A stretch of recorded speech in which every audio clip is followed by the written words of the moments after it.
Welcome back, everyone, to the Monolith Film Podcast. I am your co-host, Lee Byrne. And with you, as always, is me, Nick. How you doing, Nick? Oh, I'm pretty happy. Looking forward to this one. I love these fucking little creepy Lynch movies. Hell yeah. Today, we're, of course, doing Eraserhead. Oh, yeah. I feel like I'm in heaven already, and it feels fun. As you just mentioned, written and directed by David Lynch. Yes, sir.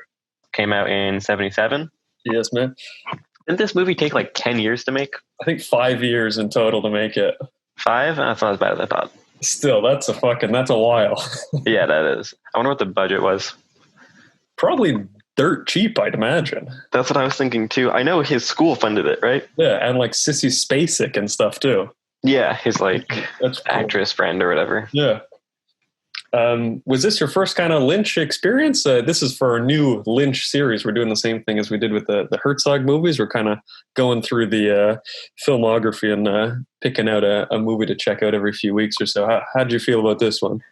This was my first time seeing Eraserhead. Yeah. My first Lynch experience was What Did Jack Do? The little Netflix short. Yeah, we talked about that one. That one's awesome too. Yeah, I quite like that. Almost reminiscent of this style too. Pardon? It's pretty similar to this style, kind of black and white. Yeah. Film stocky look.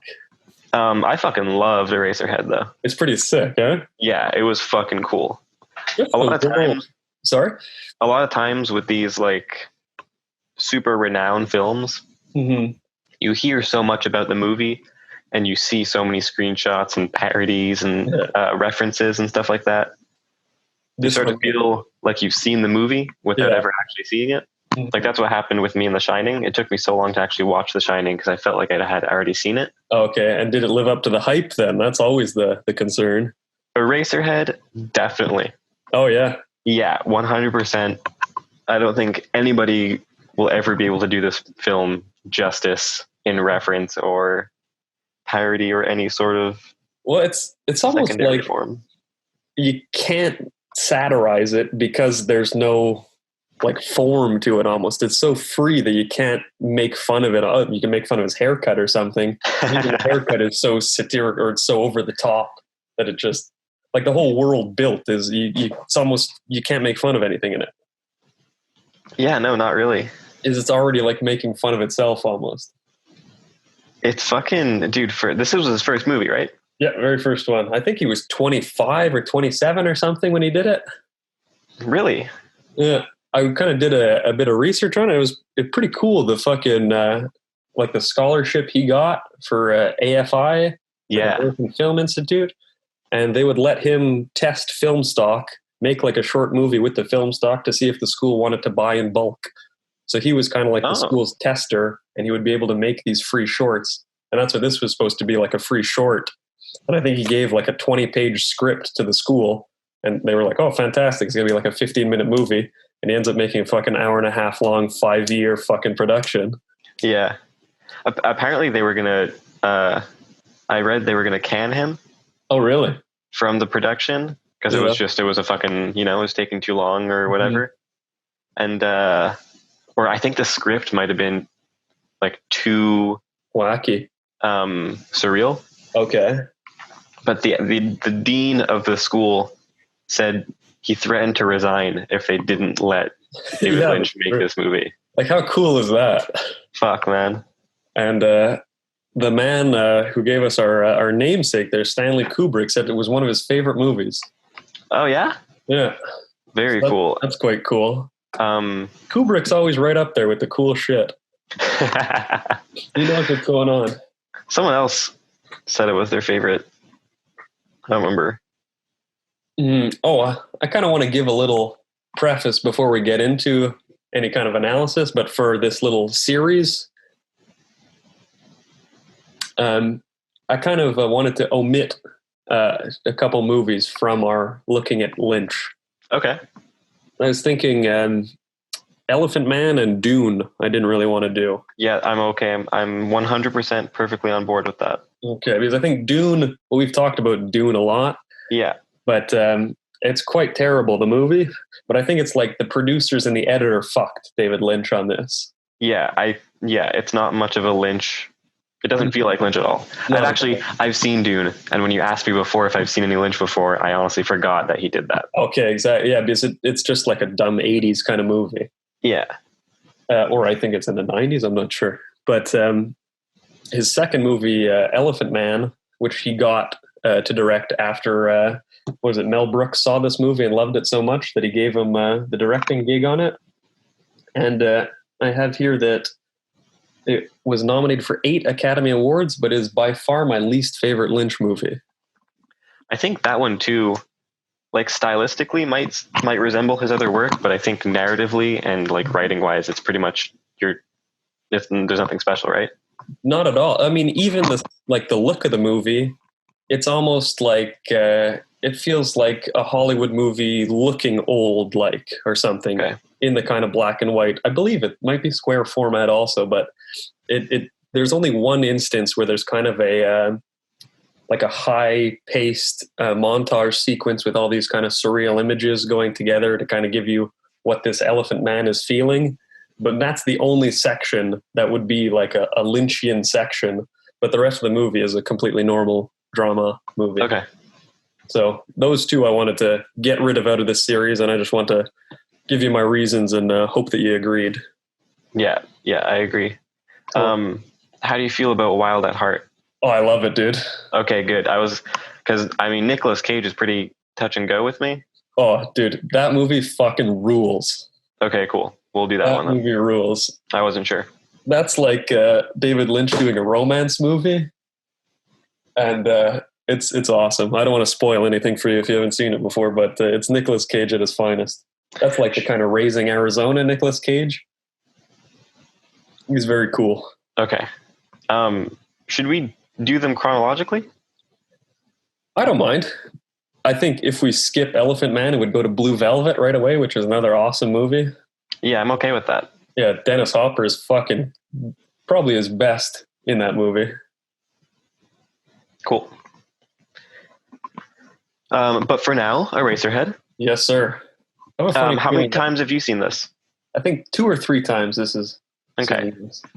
But it's been years since I've last seen it, though. It's refreshing to watch such a strange thing. It's fucking cool, man. Yeah. I have a funny feeling that David Lynch's nickname was fucking Eraserhead. That hairdo looks like fucking pretty well his hairdo. Yeah, it's true. Just this big wop updo that he has. What'd you think about the location of the movie, this industrial kind of hell? It really, the entire movie really, really reminded me of Tetsuo the Iron Man. Oh, really? Yeah, a lot. Okay.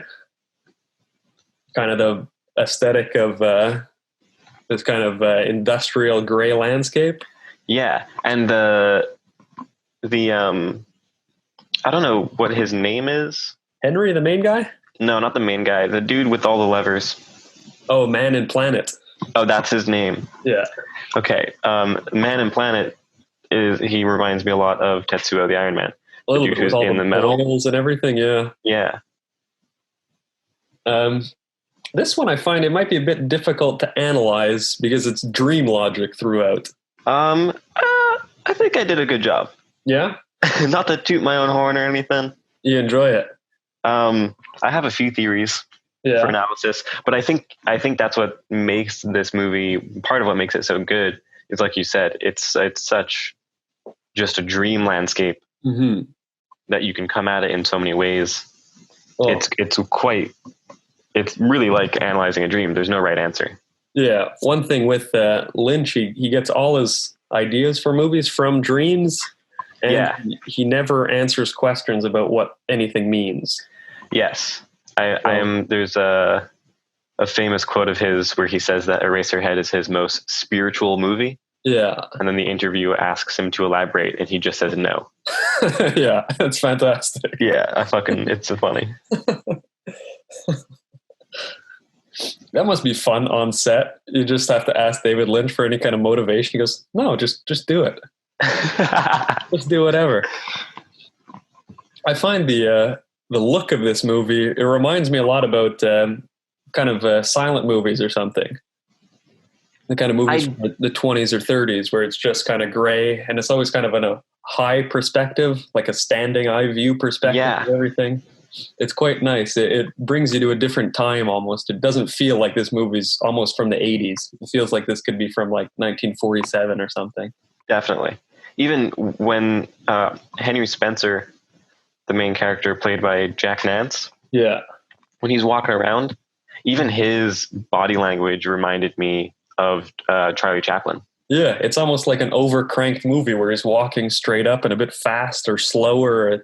It's very strange. Everything about this movie is otherworldly. I don't know. Was this Jack Nance's first movie? I'm not sure. But he's in most of Lynch's after. Yeah, because I don't know where the hell Lynch found him, but he's like fucking perfect for this. Well, can you imagine keeping that haircut for 5 years? Tabernacle, that's some commitment. That is some commitment. That's insane. I mean, he doesn't look that bad. No, I mean, I pretty well had the same haircut the first few years of high school, so fuck, who cares? Right at the beginning, we see another motif that's repeated throughout Lynch's filmography is that kind of zigzag floor pattern in Henry's building. Yeah, I noticed. I read an interview or something where someone mentioned the recurring pattern. Yeah, you'll see that in Mulholland Drive and Twin Peaks. You see that everywhere. And that kind of red room with the red curtains and everything, that's in a lot of his stuff. There's a similar kind of feel to these kind of rooms out of time. I read that he built the set himself in the abandoned stables on campus at his school. Yeah. And he lived there while he filmed. Yeah, how cool is that? Fuck, man. You must be just stuck in this weird black and white world. It's fantastic. But with these kind of myths that come out of like a production like this, he might have stayed there for a week or something, and then it blew up to, he was living there for 5 years in these stables. Yeah. Like, you don't know how true any of this is. For sure. He might have stayed there a weekend. He had a child at the time, so he definitely wasn't living there full time. Yeah. I think his kid was like probably 10 by the time this movie came out. I couldn't tell you. Something like that. So he definitely wasn't I think when they were filming on set, he'd probably stay there for a few days at a time. Mm-hmm. But that's, I think, the extent of it. Do you want to get into the kind of kid stuff right away? Sure. Well, you never gave a synopsis. Should I summarize the movie real quick? Yeah, sure. Eraserhead is about Henry Spencer, who is he's a printer? He works in a printing shop or some shit? Yeah. He knocks up his girlfriend, so they have to get married. Yeah. And then the baby's weird. Yeah. The wife leaves because she can't handle it. Mm-hmm. He porks his neighbor. Yeah. And then he enters the radiator in his room, maybe. Yeah.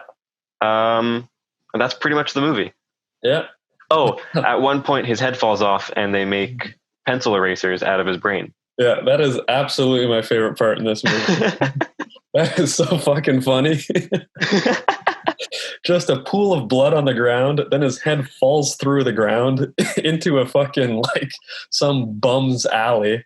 Some little Filipino kid runs by, steals his head, and sells it for Eraserhead. Or sells it to make Eraserheads. Awesome.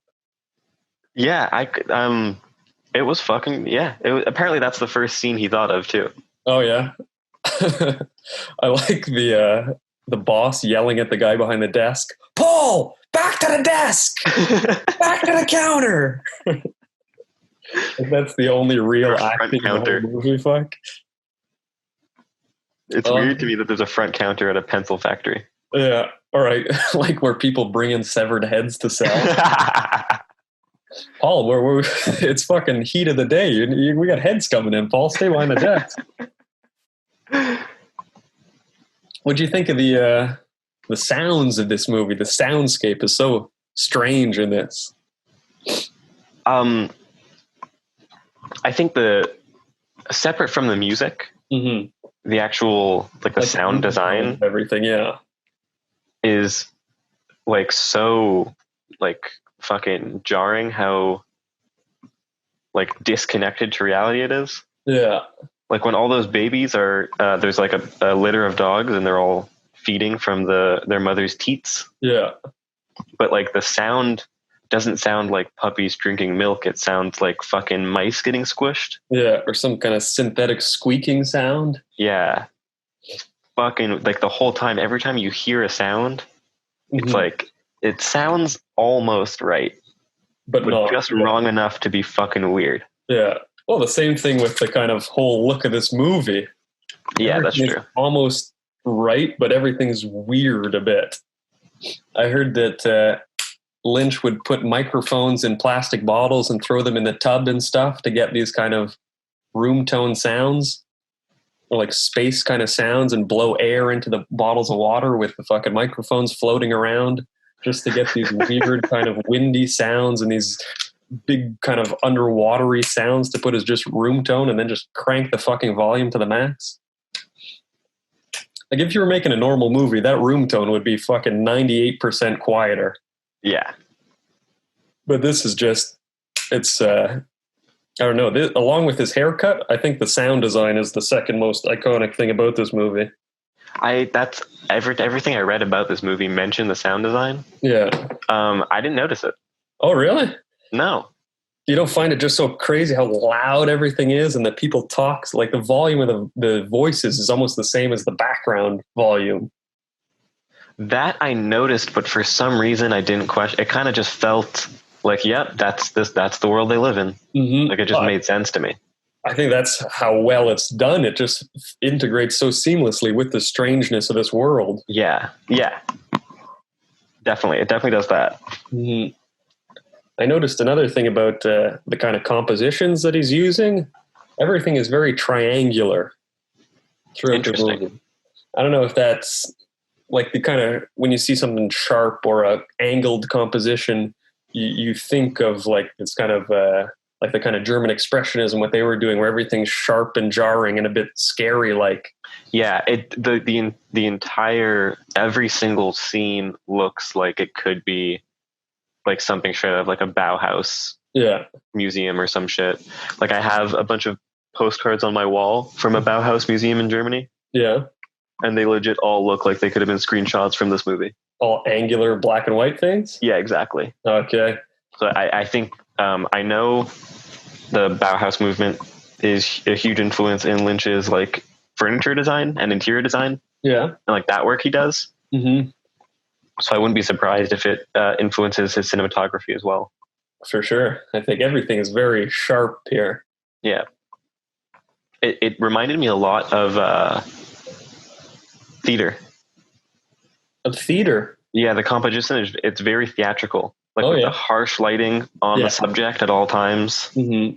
And then all the set design is very minimalistic, except for the things that Lynch wants you to focus on. Yeah. It's very much set up like a theater play.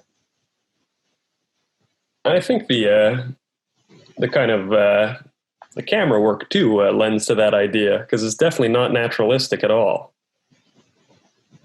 There's definitely these wide compositions where you can see the whole sets, and whatever close-ups we get are these kind of little, what are they called, like shoebox composition things where everything in the frame is done as it's supposed to be in the frame, like. Right.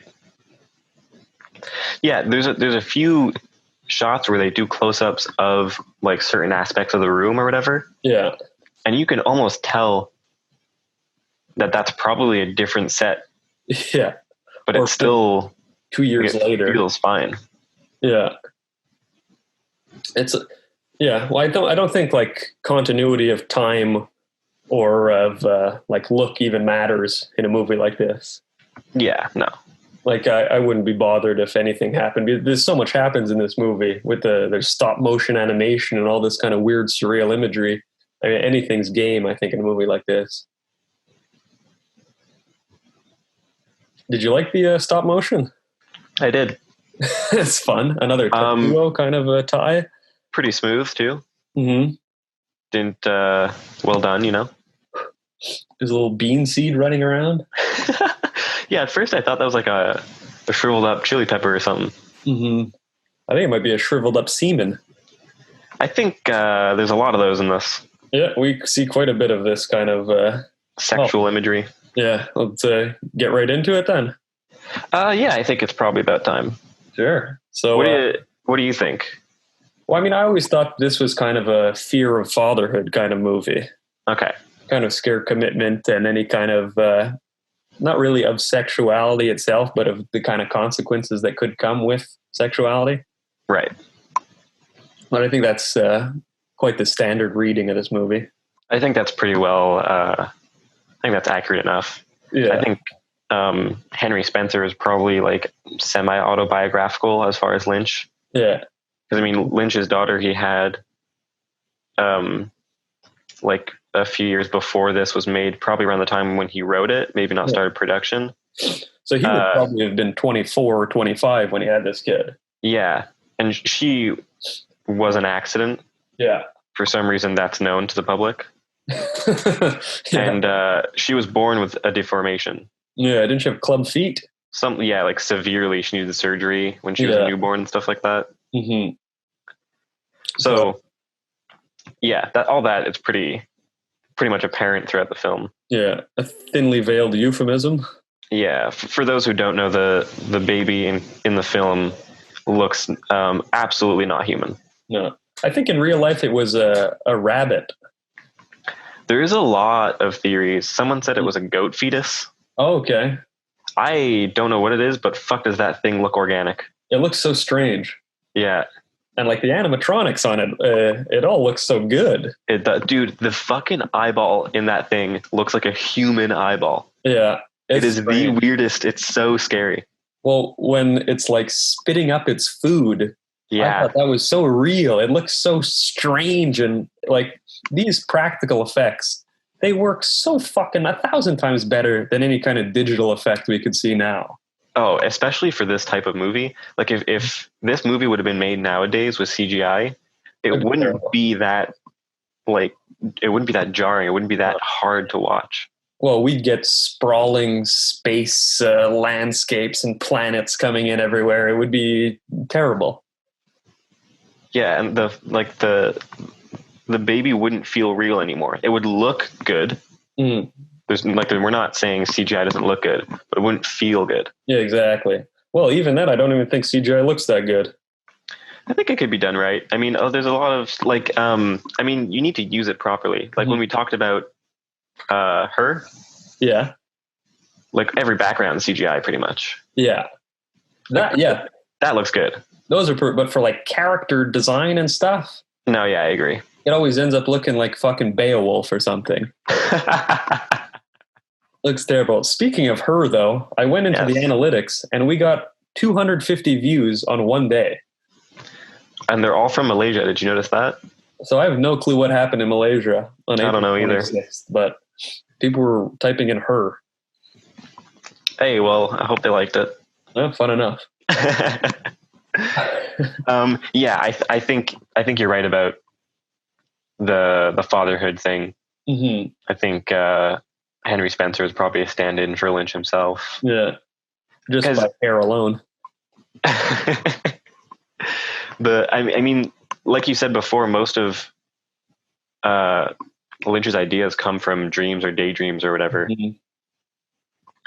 And I mean, your dreams are where your subconscious supposedly takes form. So if those fears are in him, then that's where they'll come out. Can you imagine the anxiety of like this 24-year-old father still in school and everything, no gig, nothing, like being a graphic artist or a studio artist? That must be scary. Yeah, that alone. And then your kid has clubbed feet. You have to keep going into the hospital all the time. I'm sure that's enough fodder to make a movie like this. Yeah, probably. Mm-hmm. Especially, I don't know, did you look at, he was a painter first, right? Yeah. Have you seen his paintings? I've seen one. They're very similar to this kind of look. Yeah, they looked similar to, they looked surreal. They looked like kind of something Dali would make. Yeah. If Dali was like a depressed, angsty teenager. Exactly. And he only knew black and white. Yeah, exactly. If the palette didn't exist.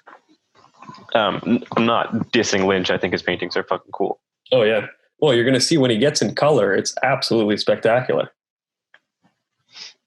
Lynch in color is great.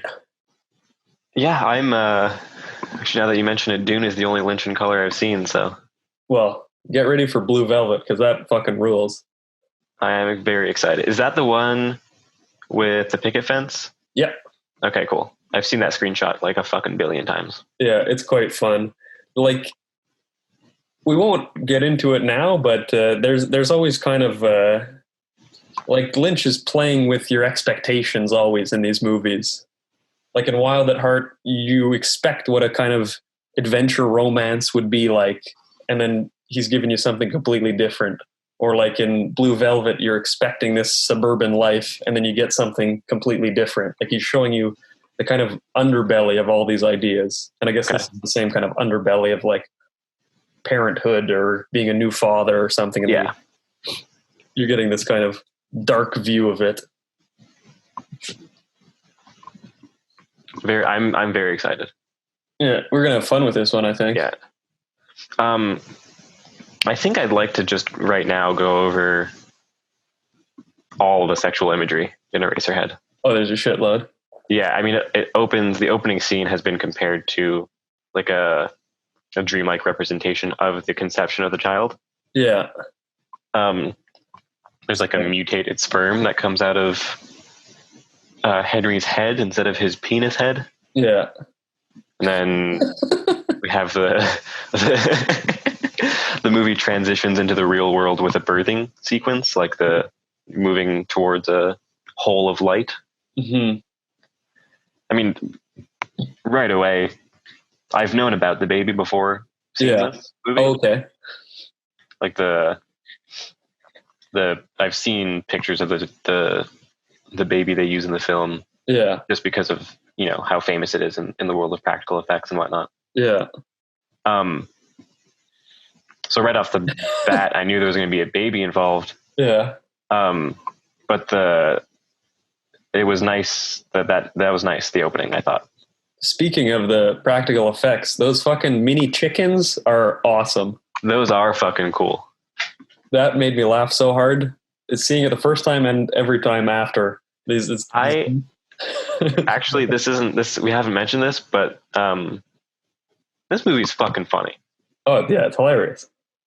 There's a lot of fucking humor in this thing. Like, it's weird and it's dark, and it's a lot of like disturbing stuff, but fuck was I laughing the whole time. Yeah. I like when the mom takes Henry aside to say that he has to marry her daughter, and then she starts making out with his neck. Mary! Yelling in the other room.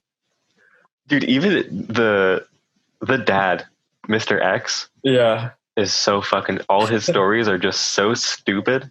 Yeah. Look at my knee. Yeah, look at my knees. Fuck, that was funny, dude. He's standing across the entire house yelling at him about plumbing. I thought I heard a stranger. Fuck, man. Even their facial expressions. Yeah. Well, if you watch the dad's eyebrows, they're either as low as humanly possible or as high as humanly possible. There is no in between. Yeah. I like Henry's just dazed stupor throughout the movie. Like, all these things are happening to him. He's like, oh, fuck, the whole time. And I think that's probably how Lynch felt too, He's like, oh, I'm having a kid. Shit, all right. Oh, she's fucked up. Shit, all right. This kid looks like a little turkey with things leaking out of it. That's pretty gross, the leaking from the little mini turkeys. Yeah, what do you think that was that leaked out? I don't know, some kind of thick ooze fuck, like a tarry fucking chocolate milk. Because my initial thought was like blood. Yeah. But then I was like, yeah, it looks more like fucking used motor oil. Yeah, it's almost too dark to be the blood. Yeah. And the chickens are man-made. Yeah. So they might just be fucking robots for some reason. Yeah.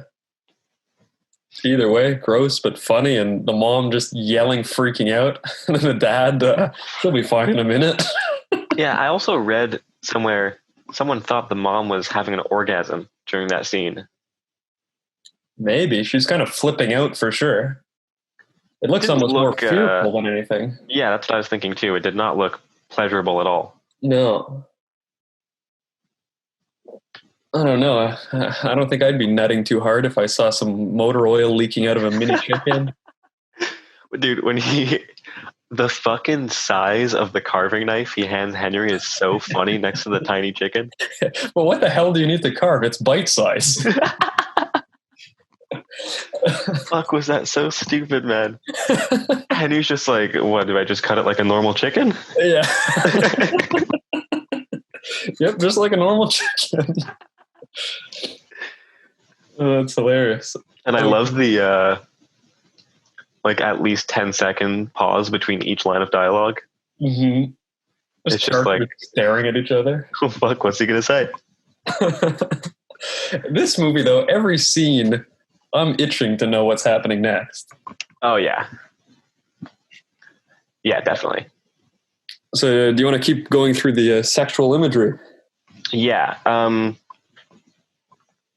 So next comes the baby, right? There's not much, unless you count the chicken as sexual imagery. Depends what kind of stuff you're into, I guess. I mean, there's the dog breastfeeding her litter. Yeah, has to do with mm-hmm. what we're talking about, but it's not quite what we're talking about. No, we do get the lusty kind of desired stare that Henry gives to his neighbor when she tells him that Mary goodbye. Yeah, I think next is the lady in the radiator, when the next like surreal sexual imagery we get, right? Yeah. Or is there something before that? Yeah, we do see the first night that Mary sleeps over, the bed sheets become like a vagina. Oh, really? I didn't even notice that. Yeah, she's kind of like squirming around in bed all night. And the kind of outline of it is this kind of like vaginal shape that keeps opening and closing like. And then Henry's kind of freaking out looking at seeds and stuff. Well, I guess all the sperm and seed imagery also goes with it. Yeah. Wait, but it wasn't that after we see the lady in the radiator for the first time? I'm not sure. Oh, no, but I think we see her dancing on stage, but she doesn't. She just dances for like 2 seconds and then it stops. Oh, maybe, yeah. Yeah, no, you're right. Yeah, you are right. Okay. Yeah. People have compared the radiator to the womb. Okay. In like a Freudian sense of the child wanting to return to the womb. Mm-hmm. The first time I heard the lady in the radiator sing the In Heaven song, that freaked me out so much. I thought it was fantastic. Yeah, me too. When that scene was coming up, I was like, in my head, I was like, I hope she sings. I hope she sings. I hope she sings. And I was not expecting that. But how great is it when it just starts in heaven? Oh, fuck, it's awesome. Yeah, it is. I think a lot of Lynch movies, there's some big song in it. Really? Yeah. Well, Blue Velvet has that's something to look forward to. Famous one. What is it? Lost Highway is just the saxophone solo. That's pretty cool. Nice. But we'll get into those as we get into them. So the lady in the radiator, whether she be representation of some motherly figure, the womb or whatever, as she's dancing, she starts stomping on little sperms. Yeah. Little mutated sperms. We get another birthing scene when there's the worm or the pepper, whatever. What do we call it? The worm, I guess. Yeah. Little seedling thing. Yeah, it starts to go in and out of holes, of crevices in the wall. Oh, that's true. Yeah. Right. That's a pretty obvious. Just speaking metaphor. Of that, I love the set design next to Henry's bed. Like, he's so poor, he can't afford a pot for his flowers. Yeah. He just has a pile of dirt on his fucking nightstand. That's awesome. that unpotted plant is fucking funny. That is so good.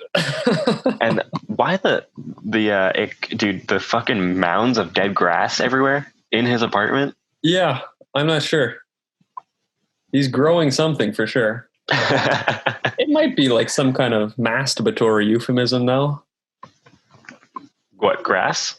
Yeah, or like there's kind of this sexual euphemism going with the kind of seedling stuff, and he's growing trees and he's kind of saving away his seed, but then kind of Mary gets one of his seeds. But this kind of grass could be the discarded seed.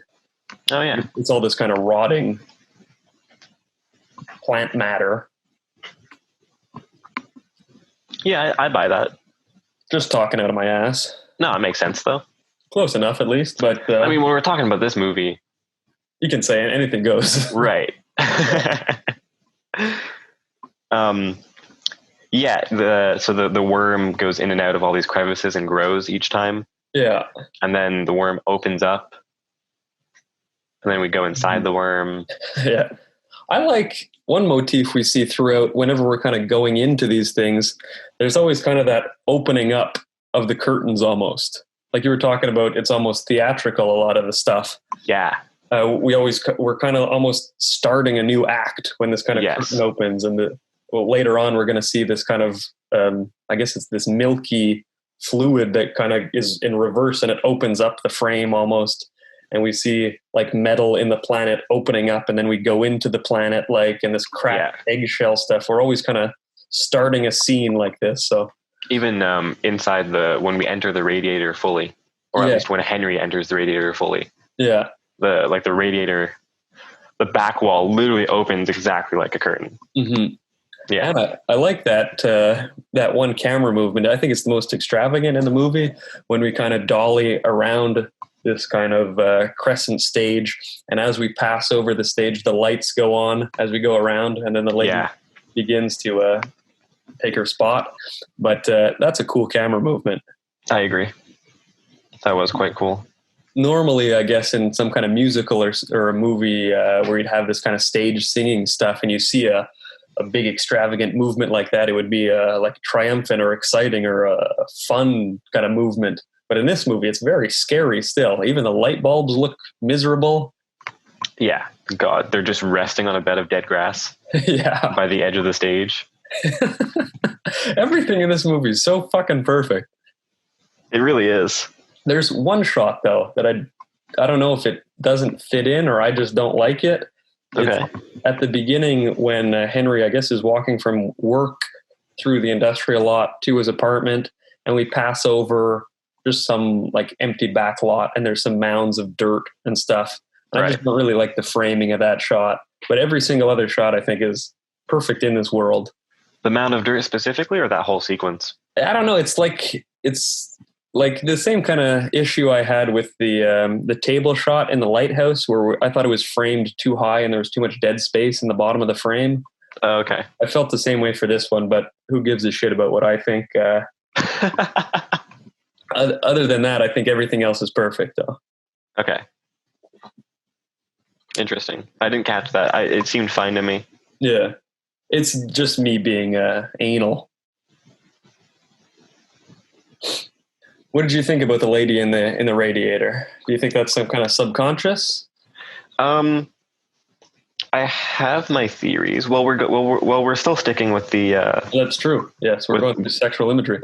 Right. Well, while we're on, like the theme of fear of fatherhood and stuff like that, and the anxiety that Lynch was probably going through at the time. Yeah. I think the lady in the radiator probably is, like exactly like you said, like a representative of his subconscious. Mm-hmm. Or at least of some like greater good that he seeks within himself. Yeah. Greater good. That's interesting.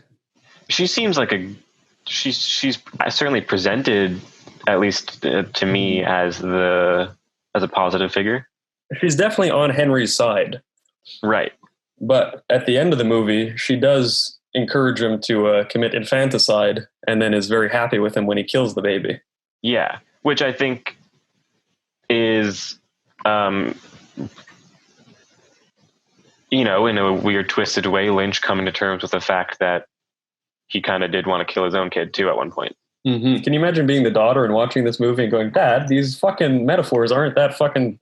they're pretty straightforward, Dad. Yeah, she's even said, like, she's gone on record saying that she's probably the reason he made that movie. That's so funny. She knows. That must be an interesting parental dynamic. Fuck, man. Oh, yeah, why don't you just take the scissors to my fucking rabbit head, Dad? Oh. My horribly deformed club feet make you so sick, Dad? Oh, man. Our sincere apologies to the Lynch family. Oh, yeah, we love you, please.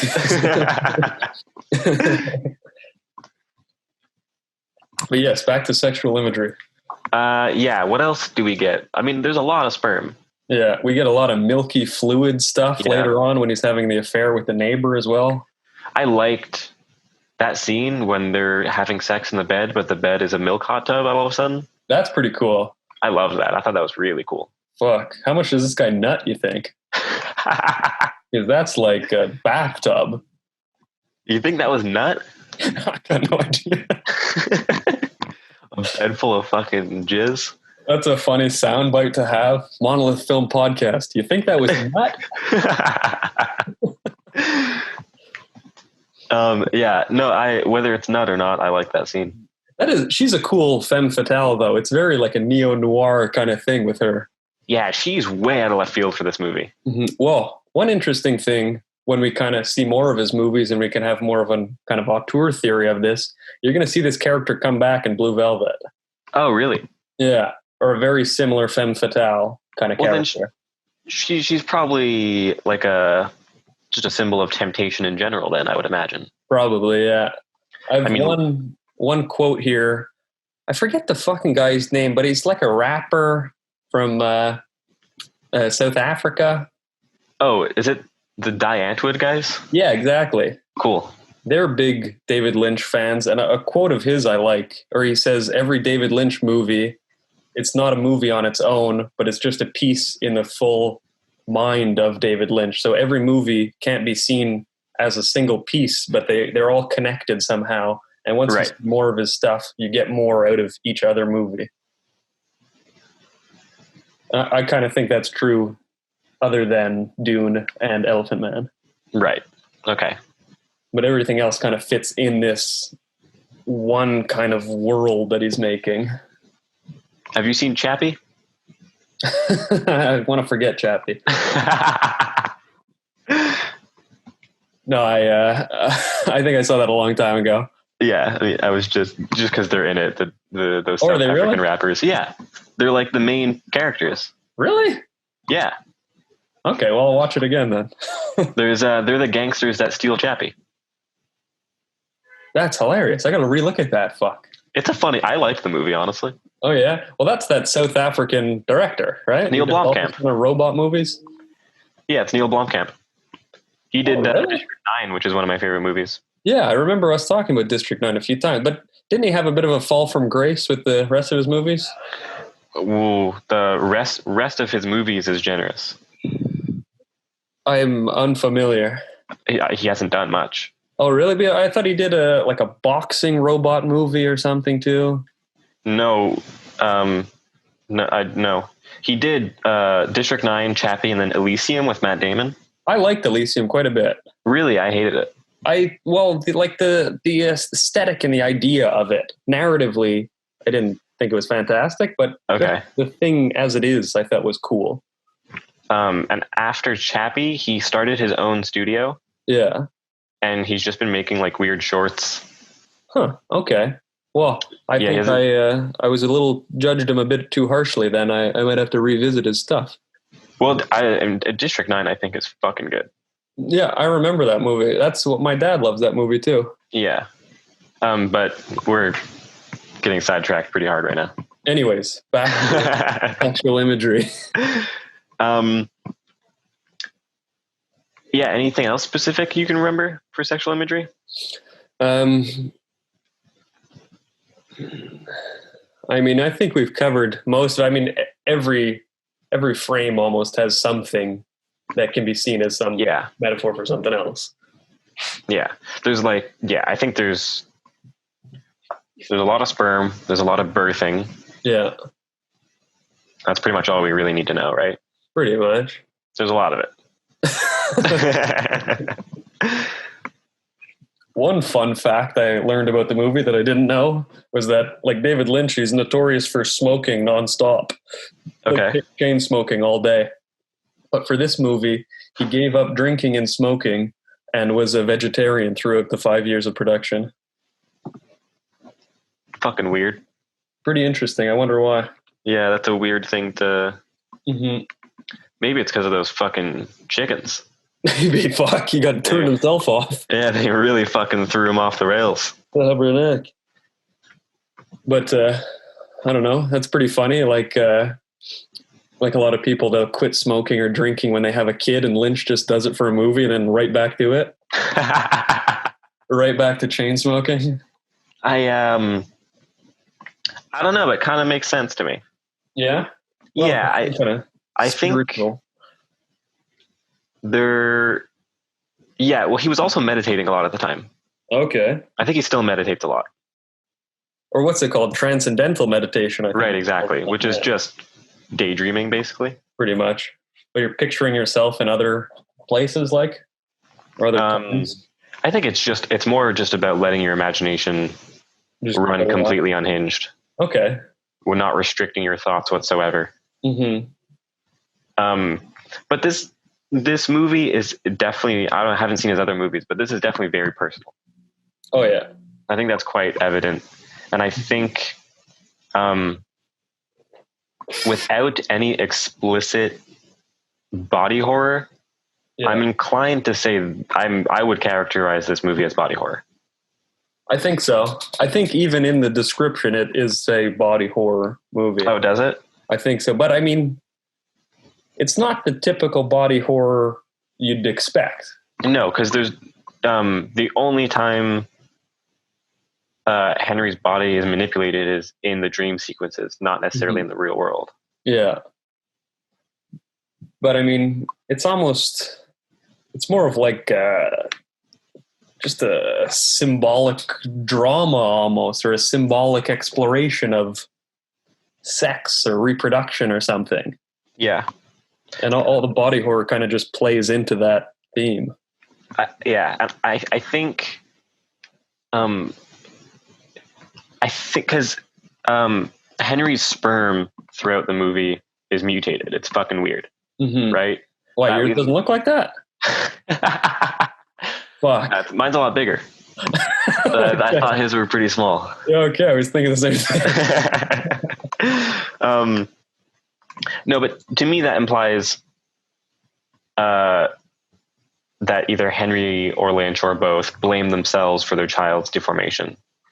Okay, yeah. They would associate something's wrong with them for their sperm to be malfunctioning to produce such a baby. Okay, I never thought of it as a kind of a guilt thing too. Yeah, I think this thing is heavily steeped in that. Yeah. And I think Lynch's reaction to take care of his body while producing this, to quit drinking and smoking and be a vegetarian, I think that stems from the body horror aspect of this movie, where he kind of started to feel like he needed to take care of his body better. That makes sense to me. No, I agree. Yeah. I think this thing is pretty... I think the Man of the Planet... I have a whole, I don't know how Christian Lynch is, but there seems to be a pretty coherent religious parallel to this film. Yeah, I don't know how, traditionally religious, or religious in the traditional sense, but I think he's a very spiritual kind of person. Yeah, and I think anyone who grows up in the Western world being that spiritual will inherently embody Christian motifs. Oh, for sure. Just because we're so overly exposed to them. It's built into the culture. Yeah. So I think the dichotomy between the Man and the Planet and the Lady in the Radiator is, good and evil, heaven and hell. Okay, yeah, I can see that. But the Man and the Planet is kind of pulling the strings behind the scenes. Yeah, but I mean, that wouldn't be the first time Satan is depicted as a puppeteer. I guess so, yeah. And not the first time the kind of heavenly character has told someone to kill their kids. Yeah, true. It's all coming together, Lee. Yeah, I think, I mean, yes, this movie is hard to interpret. Mm-hmm. I also think people who say that aren't trying hard enough. Yeah. Like, it's easy to get lost in the imagery. Yeah. Or the tone of this movie. I think it's pretty coherent. Mm-hmm. Like, it's definitely not saying a million things all at the same time. Well, I'd say it's coherent as like an exploration of an idea, but as a narrative, I don't think it's very coherent. No, so I think definitely. people might get lost in the narrative. Yeah. Yeah. It is. It's very abstract. It's very conceptual.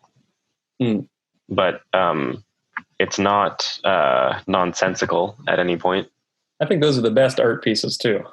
Yeah, I would agree. Have you read anything by Samuel Beckett? Not that I can remember. I think you'd like his work. Yeah? Yeah, it kind of reminded me of Lynch. Well, I guess Lynch reminded me of Beckett. Okay. In a weird way. I'll send you one of Beckett's plays after this. Okay.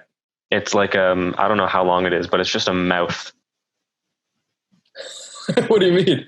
The whole play is just someone's mouth moving. Oh, really? Yeah, I don't even remember if it's saying anything. It's just a mouth. Like he's a surrealist to a certain extent. One of his short stories is just a description of a white room. Okay. That's it. That's fun. I remember when, I think it was last week, people were arguing about story.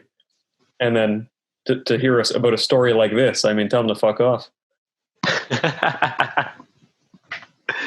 Yeah. I really think it'd be... Hear that? Straight from the Monolith Film Podcast. Fuck off. Fuck off.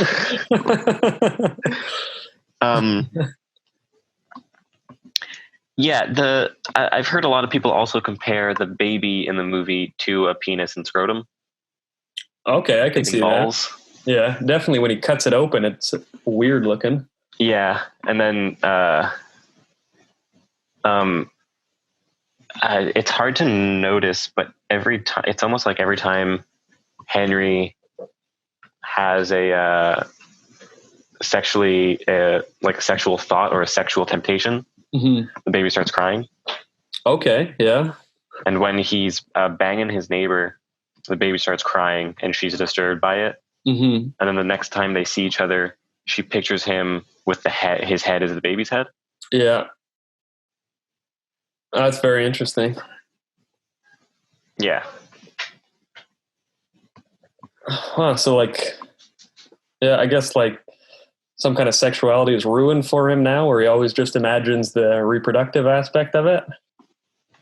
Or I think there is certainly some aspect of that for sure. That's a very personal kind of thing to put on screen, like. Yeah. Which I think is what makes this movie so good. Yeah. I'm glad you're enjoying this first real Lynch experience. Oh, I loved it. Yeah. Yeah, Eraserhead, I think this movie's fucking good. I think this is right in your wheelhouse, too. Oh, definitely. Yeah. This is absolutely right up my alley. Do you have anything to add? I'm pretty well out of stuff there, but we can keep analyzing for sure. Yeah, because I have, I think the connection I made to Tetsuo the Iron Man is deeper than just the visuals. Yeah, let's hear it. I kind of have a whole environmental analysis of this film. Let's do it. The industrial wasteland is pretty overbearing in this, right? Even the father's monologue about plumbing. Yeah. And stuff like that, right? As he's getting cut off by like a train going by. Yeah. Everything's dirty and oily and pipes everywhere and shit like that. Yeah. And like you said before, the unpotted plant. Yeah. All the plants are dying. Even the garden at Mary's house. Oh yeah, just full of dead plants. Yeah. To cut you off for a second there, I think the one shot where Mary's looking out of her front window and kind of going back into the haze of the window, looking inside, then back to the window. I love those shots. I thought that was really cool too. They are awesome. But anyways, please. Yeah. Continue. Okay. All of that, the entire time I was kind of thinking about all of these things and about how, like the natural world has been infringed on by man's creations and all that garbage. Yeah. And how all that ties into the body horror aspect. Yeah. And I think the one thing that tied it all together for me was did you notice the one framed picture in Henry's apartment? From memory, I can't see it. It's a mushroom cloud. Oh, is it? Yeah, right behind the unpotted plant on his bed side table is a framed picture of a mushroom cloud. Oh, I didn't notice. And that is the only decorative, like non-furniture item in his entire apartment. Yeah. It seems like Lynch is saying something about I don't know, the industrial world and how it affects nature and how it affects us as humans, and how maybe, you know, I think he certainly blames himself, or at least Henry blames himself for the deformity of his child. Yeah. But I think there's also a certain aspect of this film that blames the world we live in and the industrial parts of that world. Well, I think you're right on it there, because I think the set design for everything here is based on him growing up in Philadelphia, kind of in the slums of it. And he's saying that this kind of urban industrial kind of desolation was what he would kind of see there. And then later in life, he moved to the Pacific Northwest. And that's kind of the rest of his movies are in that kind of aesthetic. So there's this kind of heaven hell of America between the two things, where you have these cities that are just urban jungles of just metal and concrete, or there's these wild forests in the Northwest that are just beautiful and serene. Yeah, well, there you go. And I think the man in the planet, or whatever, he's the one pulling the levers, right? So he's like he's the part of man's subconscious that strives through progression and tries to increase the industrial aspects of our world to make life seemingly better, just like the manufactured chickens. Yeah. In theory, you'd think they'd be better, you know, a fist-sized chicken, easy to make, you know, easy peasy. Wow, the amount of fucking slime that comes out of it. Right, exactly. It's because by man's manipulation, nature has become corrupted. Yeah. And I know, have you ever heard Lynch talk about wood? Not that I can remember. He loves it. Okay. He loves the stuff. Yeah. He thinks wood is the best material in the world. Well, I wouldn't go against him there. Yeah, I wouldn't go against him either. But he's like in a spiritual sense. Yeah. Like like when you work with wood, it communicates to you. And when he talks about this when he talks about the furniture he builds. Yeah. A lot of times he'll get an idea and he'll start working with the wood, and then the wood will give him more ideas. Well, carpentry is also like in the kind of Western mindset. It's some kind of spiritual thing. It's always linked with the kind of Jesus being a carpenter. Yeah, that's true. And then he talks about other materials like plastic and metal as equally as versatile, but not as like pure, not as just spiritual, I guess. Got no soul in plastic, man. Right. Exactly. So I think a big part of this movie has to do with that. And when you consider, as I mentioned earlier, Lynch's first idea he had for this film was the Eraserhead scene. Yeah. You know, when someone is so like immersed in this industrial world, their soul is, you know, it's to the detriment of their soul. Yeah. And their brain, their head becomes fucking rubber. Becomes useless, soulless.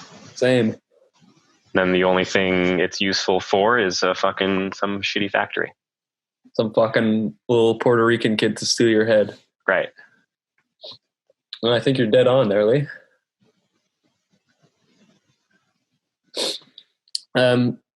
Speaking of that, the kind of title sequence there where we see or for the namesake of the movie, we see why it's called Eraserhead. What did you think of that? Was that your explanation, you think, that all this kind of industrial stuff kind of destroys your soul and you become this rubber man? Or do you think there's some other thing for the name of the movie? No, I mean, I can't think of what else it would be. You know? Yeah. I'm busy. That's fun. Yeah. No, apart from that, I mean, why? Do you have an idea? I mean, I would kind of thought the Eraserhead, he would wish that he was some kind of eraser in this real life world where he could kind of erase this baby out of his life all the time. So he wishes he was the Eraserhead, that he could get rid of this baby. That's what I thought from before, but I quite like your analysis. Well, I like yours too. Well, high five then, Lee.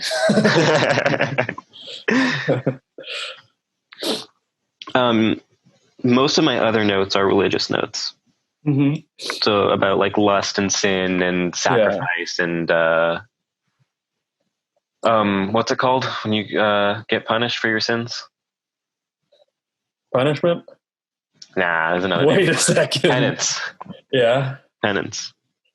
One thing that kind of ties in with the religious themes you're talking about is that he did look at a passage in the Bible and he said that tied all his ideas together to make this movie.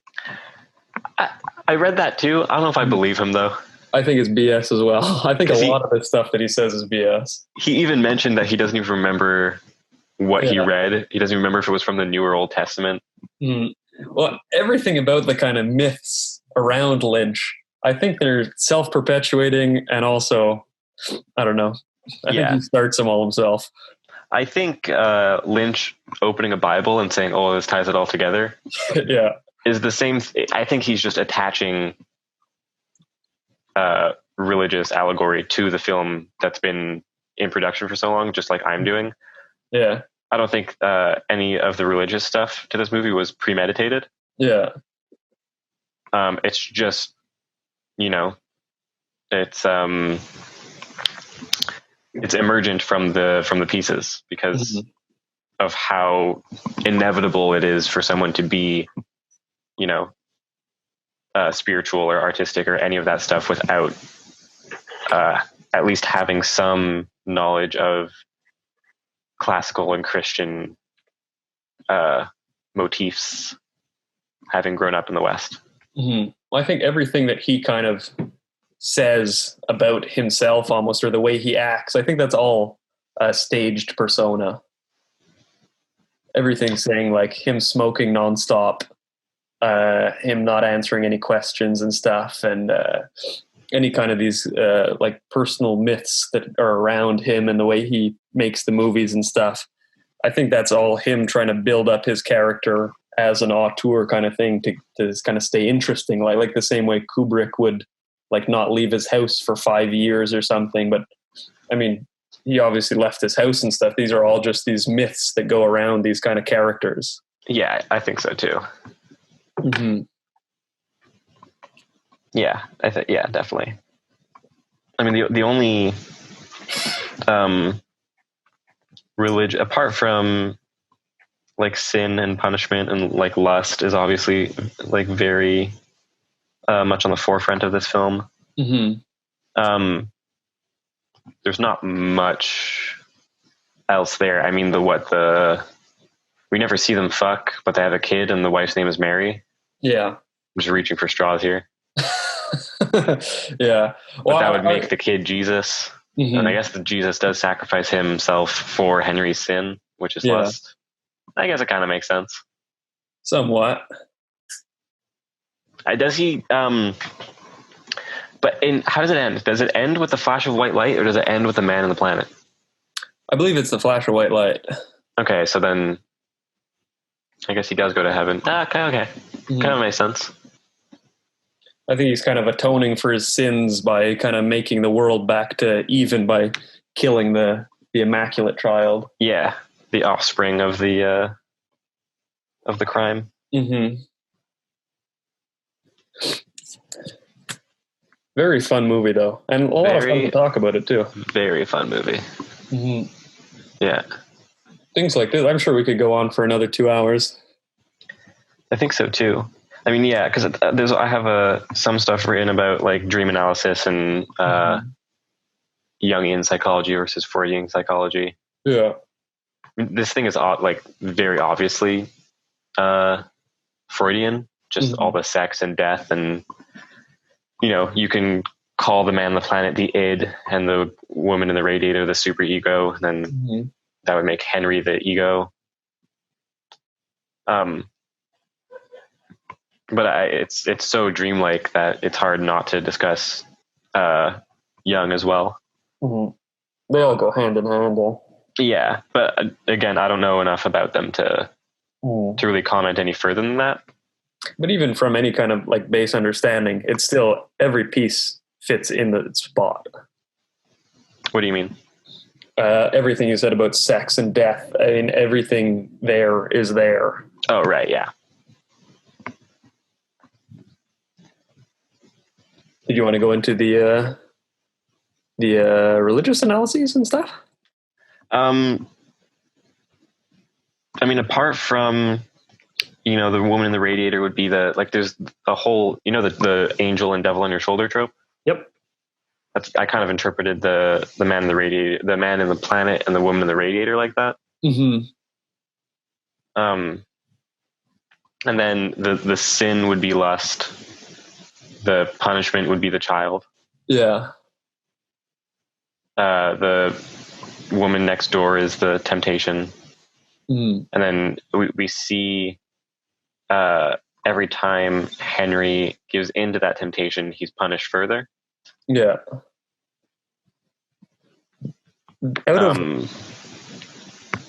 There's a lot of heaven and hell imagery. Mm-hmm. Yeah. Out of all Lynch's movies, I'd say this one is the most kind of the ones that fit within these set boundaries of like character and stuff, where like each character would be a metaphor for whatever concept. His other movies are much more abstract in character. Oh, really? Yeah. Like these ones are all the kind of classical forms they fit. In movie like Blue Velvet or something, it's much more graying in between the lines of everything. It's very interesting. You'll see the change that he makes as like a kind of writer, I guess. Okay. Interesting.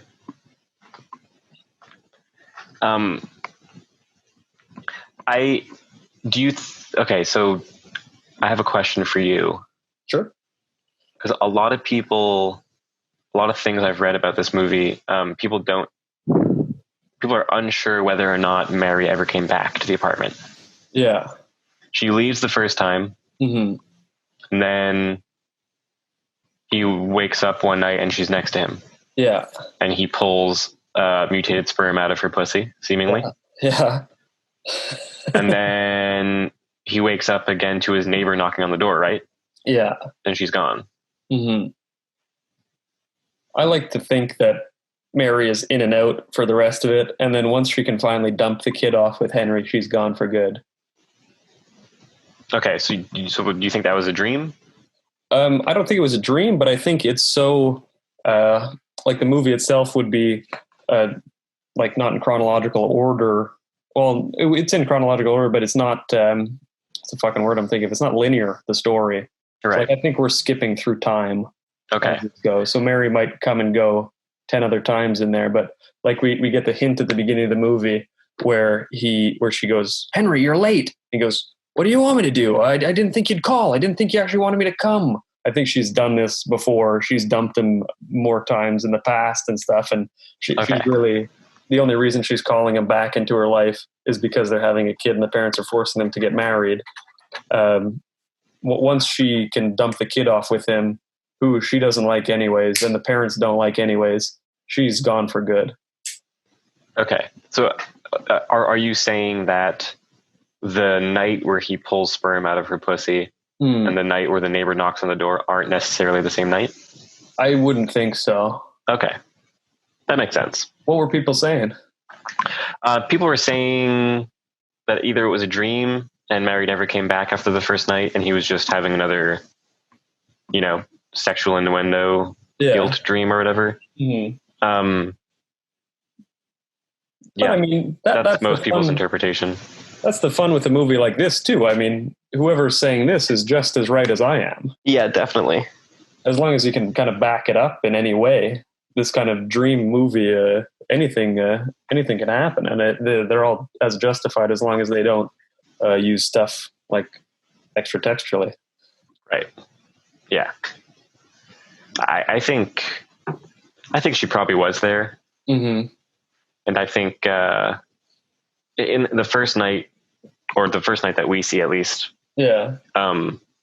Henry just places his hand on Mary's shoulder and Mary freaks out. Yeah.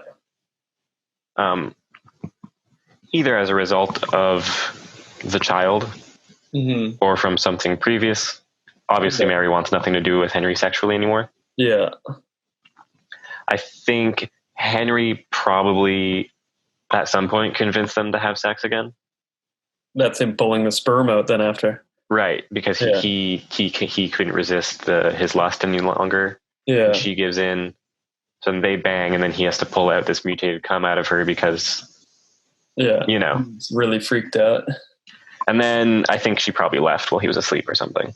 Yeah. No, I think that's what happened. Yeah. Speaking of Mary leaving, the scene where she tries to pull out her suitcase from underneath the bed for 10 minutes. Yeah. Fucking funny. That is funny. I love that. I thought it was so fucking funny. You just have no clue what's going on. Dude, I love how that scene gives you enough time to be like, wait, what's going on? What's she doing? Is she going to pull something out? What's going on? Well, you're like, wait, maybe she's got like a suitcase under there or something? What the hell's going on here? Yeah. Then it goes on for so much longer, you start to question yourself. Mm-hmm. It's so funny. It's like, what the fuck? She's shaking the bedpost? What's going on? She's on the ground? What's happening? And then this fucking dirty briefcase comes out. Like, I love how it's already packed too. Like, she never unpacked. She's ready to go, dude. Yeah. Fuck, Henry doesn't have a closet. Fuck. Henry has a little fucking box he keeps dirt and seeds in. He doesn't have a closet. Fuck. You see the state of his bed sheet is just completely torn up. With his fucking woolly hair, you'd think he'd knit a new one with his fucking hair. You get a nice thick fucking sheet with that.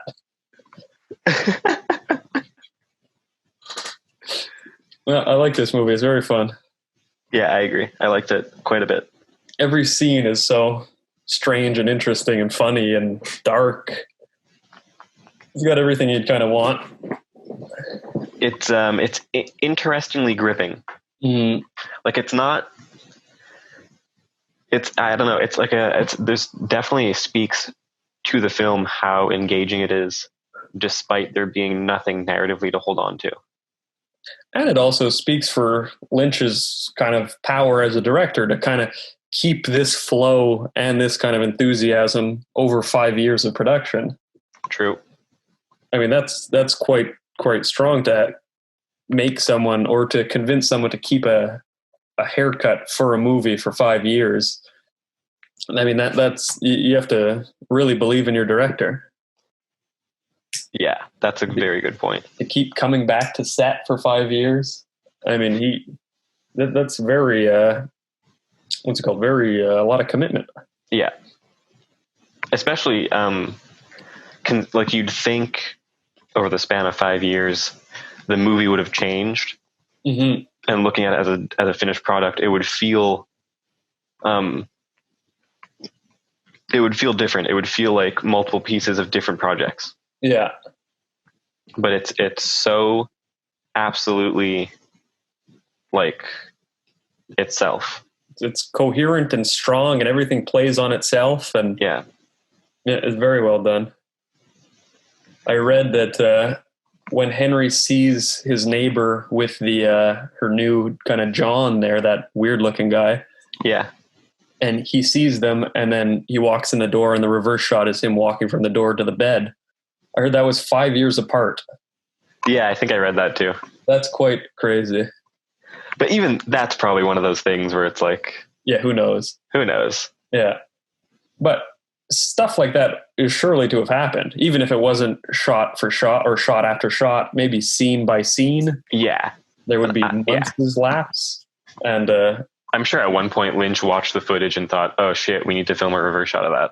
Mm-hmm. Or, oh, we never filmed him walking back in the apartment or whatever. Yeah. And he edited it all himself as well. Yeah, if you look at the crew, it's just him. Pretty much. And pretty like much, one sound guy and the camera guys. Yeah. Camera guys are doing lighting too, and fuck, who cares? It looked great. It did look fucking good. Mm-hmm. Yeah, I read an interview where I think he said he regrets not doing the camera work on Eraserhead. Oh, really? Yeah, he does all the camera work himself now, apparently. Mm-hmm. And he said he'll never go back to having a cameraman. Yeah. Says he likes being in it. Yeah. He's more able to bounce ideas off of the film itself in the moment when he's in it like that. That's like the direct creation. You don't have to go through someone in the middle. I was actually surprised. But what? That Lynch didn't film this himself. That he wasn't the cameraman. Okay. Well, for like a kind of a student production kind of thing, you'd imagine it'd be like the smallest crew possible. I was surprised by how many people he had. Yeah, that too. I'm sure. I wonder if they were all students as well. I don't know, but I think they, at least the main character, he's been paid back 1,000-fold by Lynch for his kind of original commitment to 5 years, because he's been probably every other movie since then. True. That is definitely true. So I guess Lynch kept his word. Yeah, I mean, Jack Nance has been in literally all of his movies. Yeah. Pretty much, except for Elephant Man, maybe. He's got an interesting face, though. He kind of falls in the background. Like, I couldn't picture him in Twin Peaks, but then I looked at the fucking thing and I go, oh yeah, definitely, that's the fisherman guy from the beginning. Yeah, he's in it. He's not in Fire Walk with Me, the movie. Okay. And he's not in Mulholland Drive. Okay, but everything else? Everything else, yeah. Oh, that's pretty cool.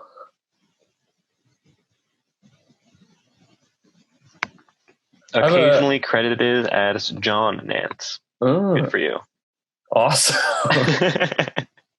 I don't want to jump ahead a bit, but I have a bad feeling about the reviews for this movie for similar reasons about the movies we've done before. Oh yeah, all the good ones are going to be masturbatory. Yeah. And all the bad ones are going to be dumb. I don't get it. This movie sucks. Yeah. So I don't know if you even want to go into these kind of reviews. Yeah, you want to jump into that? I'm okay with... Yeah, if you want to. I don't mind. I could talk about this all day. Well, I mean, by all means. Okay, well, I'll start here then. No, I don't mind hopping in reviews. Did you say what your favorite shot was? Oh, that's true. This is a fun part of the show. Yeah, let's do that. Favorite shot in this? I mean, you'd want to say, I'm hesitant to say the kind of Eraserhead factory sequence. Right. But I quite like the stomping on the sperm scene. Oh. That is fun. Very cool. What are you thinking, Lee? I think right before the Eraserhead, the decapitation. Oh yeah, that's fun too. The head in the pool of blood on the checkerboard stage floor, and it just falling through that. Yeah. So I guess we both agree that stage scene is just fantastic. Yeah. Yeah, definitely. Awesome. What do you think about her character design, the big cheeks and everything? That is probably the one thing that I cannot wrap my finger around. Why the fuck does she look like that? Just there to freak you out? Maybe. I mean, if she's Henry's a subconscious, then maybe, obviously she's not going to be perfect. Yeah. Henry's pretty fucking weird, so it makes sense for his subconscious to be pretty weird. I can dig it. But apart from that, it's like, why has she got such big cheeks? Yeah. Why she got this paper mache in her fucking face? I also think her face is probably the worst practical effects in the movie. But it kind of fits, though, almost. It does. I'm not even distracted for a second by it. Even if you go, oh, yeah, it looks like paper mache or something, you go, yeah, shut up, fuck. She's a lady in the radiator. Fuck off. You're so fucking right. It's so funny. Everything is right in tune with everything else in this movie. Yeah. There's definitely nothing. Nothing feels out of place because everything's out of place. Exactly. No, that's right. Even the acting, everything's so strange in it. It's all perfect for itself. That's a kind of a classic Lynch kind of acting to the completely disconnected from reality characters talking in the not really monotone, but just, well, I guess, disconnected tone of voice. Yeah. What are you thinking for reviews now? Anything good? I'm seeing a lot of the word pretentious again. Yeah. That's popping up a lot. I mean, a lot of people just saying like, I hate this movie sucks, fuck this movie, this movie's boring. But that's almost every kind of, like, I wouldn't really consider this an art house movie because it's almost too narrative or too, I don't know, everything's where it's supposed to be for a story to happen. And when I think of more art house, I think of more visual things and less kind of plot based things, where this story has a plot as a normal movie would have, even with the surrealism in it. I think of it more of a surreal movie than an art house movie. But anytime people think of art house movies or anything art house, it always gets labeled pretentious or boring or I don't get it, it's stupid kind of thing. Yeah. I think, I mean, like I mentioned fucking last time, when you use the word pretentious to describe a movie you don't understand. Yeah. You're using the word pretentious incorrectly, which makes you pretentious. Yeah. How ironic and how fun. This dude says, easily the worst movie I have ever watched in my life. It is such a pretentious and empty film. It's not even funny. What makes it worse is people say this is the scariest movie of all time, or they call it true horror. Stop lying to yourself. This movie's dog shit. Well, I don't know. Would you call it a horror movie, though? I would. You would? Okay. I think this movie is horrifying. Okay. Because I'd say it's more... I wouldn't even call it like a shocking kind of movie, because I don't know if the surrealism by itself is supposed to unnerve, but I think horror is supposed to like really horrify at the core. Well, I guess so. If it's a core kind of horror and this is kind of a parenthood sexual horror, I don't know. That's an interesting line to be drawn. I mean, there's, it's dark, it's spooky looking. Mm-hmm. Aesthetically, it definitely is a little horrifying. It's unsettling, that's for sure. Yeah. I mean, there's he kills a fucking baby. Mm-hmm. But with all those elements, it could also just be a tragedy where it's the downfall. Yeah, true. I mean, horror is interesting because it's like, what makes a horror movie a horror movie? Yeah. Is it just that the audience is scared? Yeah. Because then it's like, okay, well, I mean, horror movies don't scare me. Does that mean nothing's a horror movie? No, exactly. And I don't even think anything in this movie is particularly horrifying. I think some stuff is creepy or freaks you out a bit, like the lady in the radiator singing. The first time I saw that, I was freaked out. But being freaked out, I'm excited by it. I want to see more of it, Yeah. It's interesting. So you'd say this is a body horror movie? Honestly, I think so. I mean, just as much as Tetsuo the Iron Man is. Yeah, I guess so. Yeah, would you call Tetsuo the Iron Man a horror movie? I don't know. That's the same thing. I'm kind of drawn, like I'm fighting between horror and surreal. Yeah. Yeah, it's hard to draw that line, for sure. Mm-hmm. Because it's like the world is uncanny, and anything uncanny kind of falls into the horror genre. But even then, like fucking, I don't know. I was going to say like Frankenstein or something, but those are classic horror. Right. I think part of the main reason I'm so quick to label it as a horror is because of the sense of fear and anxiety that Henry feels throughout. Okay, yeah. That's very fair. I think it's hard to quantify horror based on the audience's reaction because every audience member is different. Yeah. So keeping within the film, if the characters are horrified, then I think it's safe to say the film's a horror. Yeah. I can get behind you on that one. Cool. This is one of the funniest horror movies we've watched so far. Oh, yes, definitely. Yeah. That's also another interesting genre line between comedy and horror.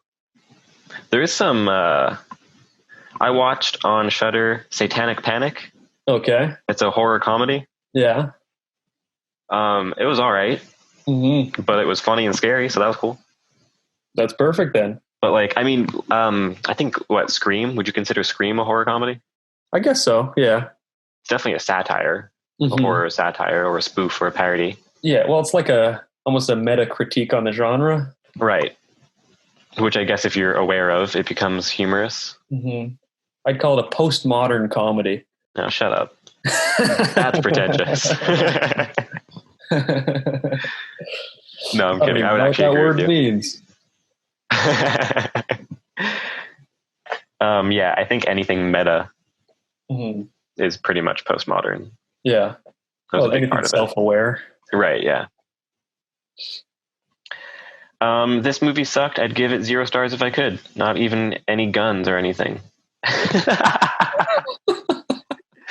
Not even awesome review. Yeah, that's good. Not even any guns or anything. Very funny.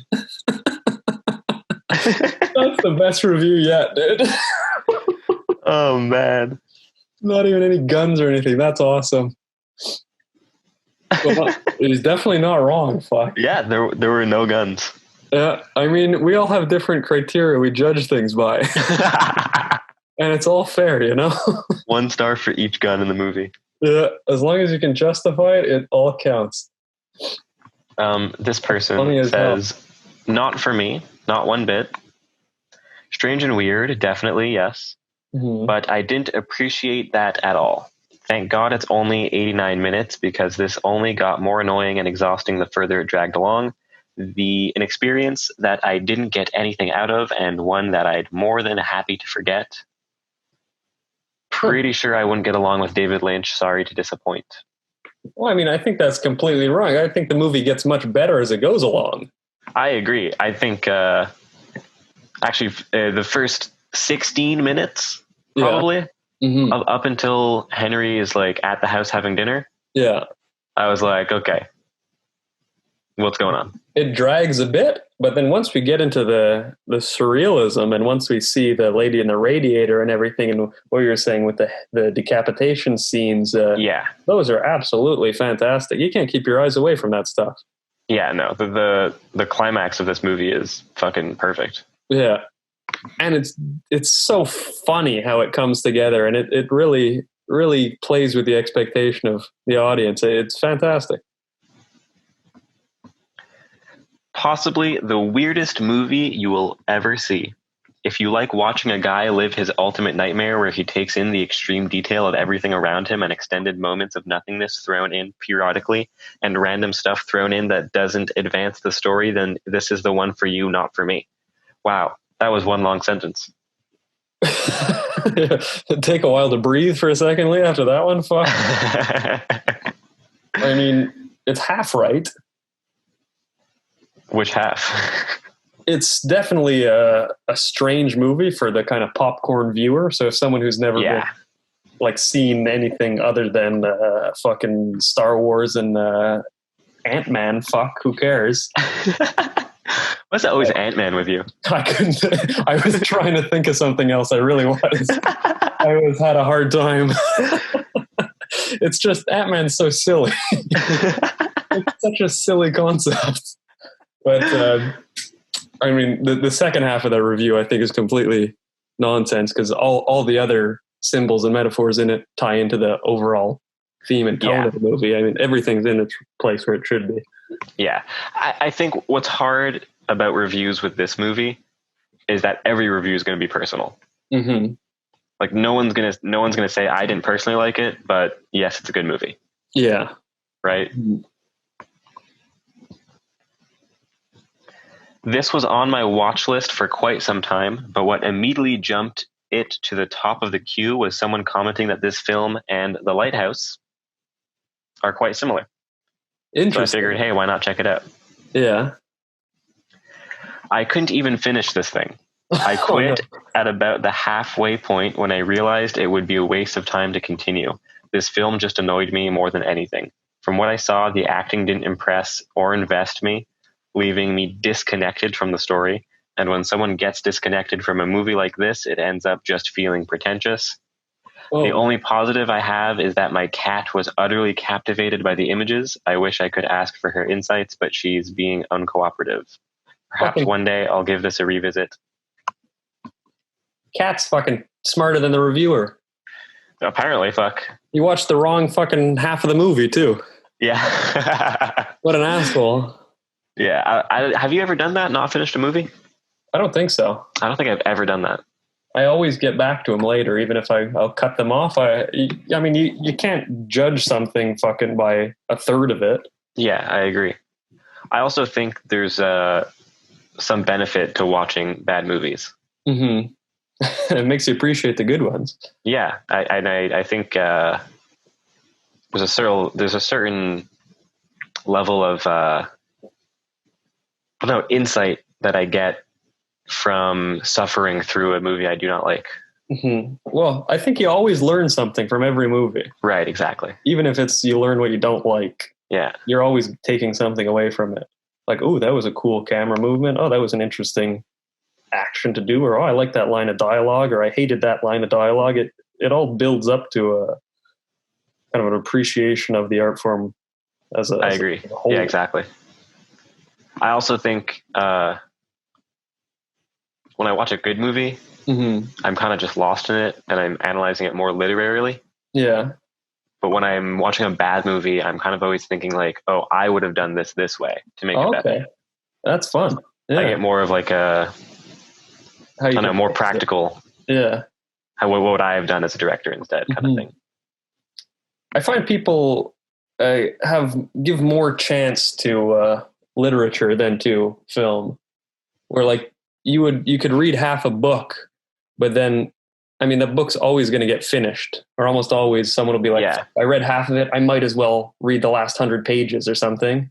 Right. Whereas like there's so much kind of audio-visual content out there to fucking fill your brain. You go, oh fuck, if it doesn't catch me in the first 5 minutes, I'm moving on to the fucking live-action Mario movie. You're moving it. I changed it from Ant-Man. There you go. Yeah, I also think you have a point in regards to what I said earlier about how no one's going to watch a movie and admit it's a good movie, but also say they don't like it.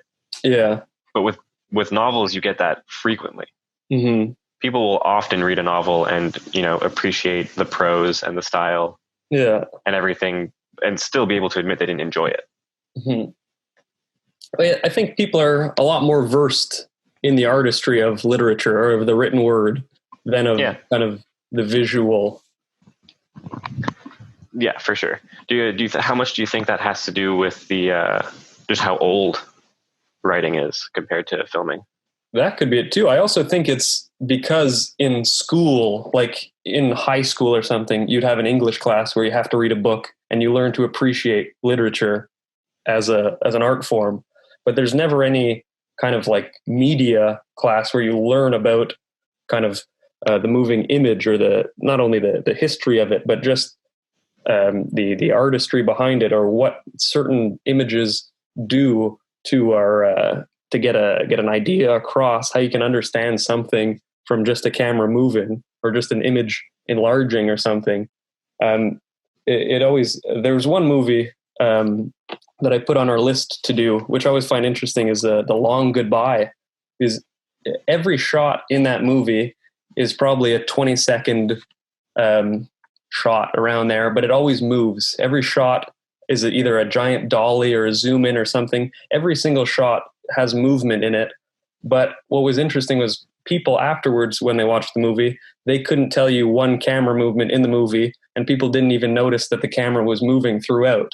So it's almost like with literature, you're like, you and the word are right there with each other. But with images, there's almost something in between where you expect it to be an entertaining medium or something, and you don't see the technical aspects behind it. You know what I mean? I do know what you mean. I also think because of the size and near monopoly that Hollywood has on the film industry, it's hard for people to separate film from entertainment. Yeah. Whereas literature is globally accepted as art. Yeah. But for some reason, film is still, there's a difference between an art film and an entertainment film still to this day. But even pop lit can be viewed as art. Yeah. But pop cinema usually isn't. And if it is, it's like dumb. And it's almost the opposite way, where when someone watches a movie, they want it to be a popcorn movie and they're upset if it's an art movie. Right, yeah. Where they go, fuck, I wasted 2 hours having ideas? Right, exactly. Fuck this, I could have read a book for 10 hours. It's unfairly. Yep, I agree. Are there any good reviews for this one, or are they all just kind of beating off? Let's find out. This person quotes Henry when he says, "I'm too nervous to answer the mother's." I thought that was fucking funny too, that line. Yeah, that's good. Did you have sex with my daughter? Answer me. Oh, I'm too nervous.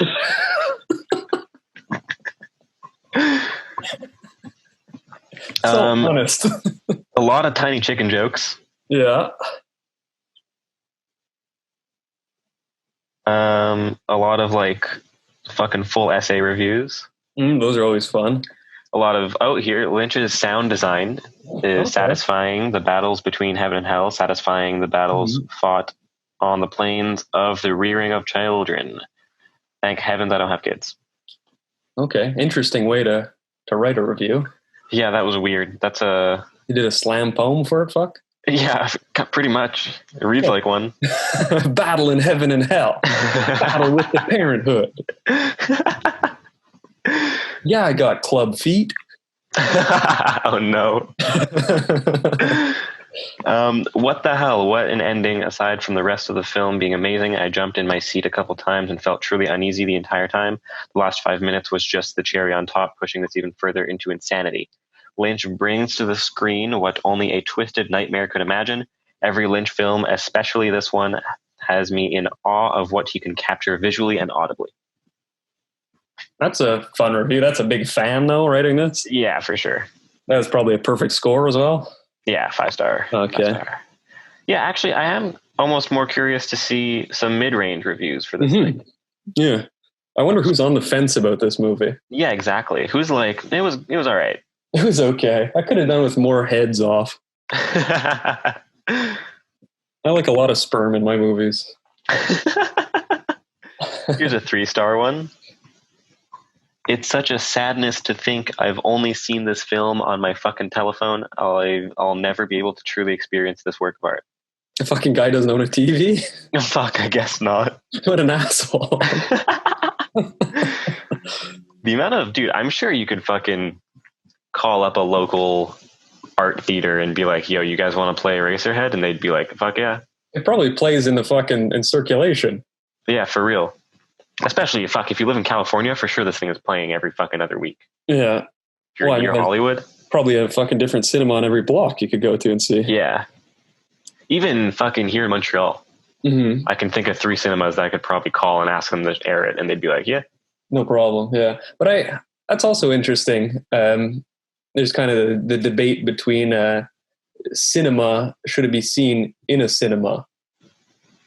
I don't really agree with that. I think watching a movie on your phone, you might not get an awe-inspiring, this kind of giant experience where you see the images 20 feet tall.